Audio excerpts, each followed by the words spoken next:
Hello guys, welcome back to my channel. সবাই কেমন আছো? আশা করছি সবাই ভালো আছো। আজকে আমি আলু দিয়ে ডিম রান্না করব।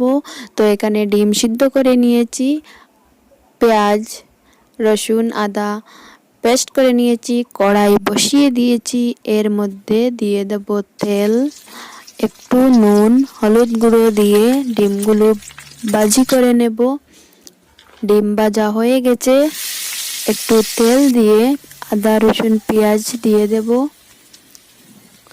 আদা রসুন পেঁয়াজ ভাজি করা হয়ে গেছে, দিয়ে দেব আলু,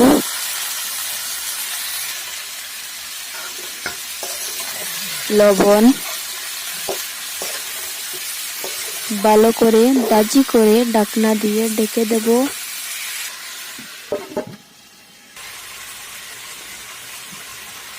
কিছু সময় পর ঢাকনাটা উঠিয়ে একটু হলুদ গুঁড়ো, লঙ্কা গুঁড়ো, জিরা, ধনিয়া, মিট মশলা দিয়ে দিলাম।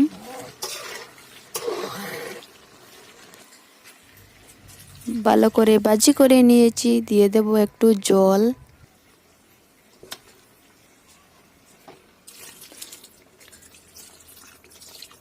হয়ে গেছে, এখন দিয়ে দেব ডিম। তো গাইস, আমার রান্নাটা কমপ্লিট হয়ে গেছে। তো যদি আমার ভিডিওটা তোমাদের ভালো লাগে থাকে, লাইক কমেন্ট শেয়ার করবেন, কমেন্টে বলবেন আমার রেসিপিটা কীরকম হলো। তো প্লিজ প্লিজ আমার চ্যানেলটা সাবস্ক্রাইব করবেন, পাশে থাকা বেল আইকনটি প্রেস করবেন। তো আবার দেখা হবে নতুন কোনো ভিডিও নিয়ে। তো বাই বাই।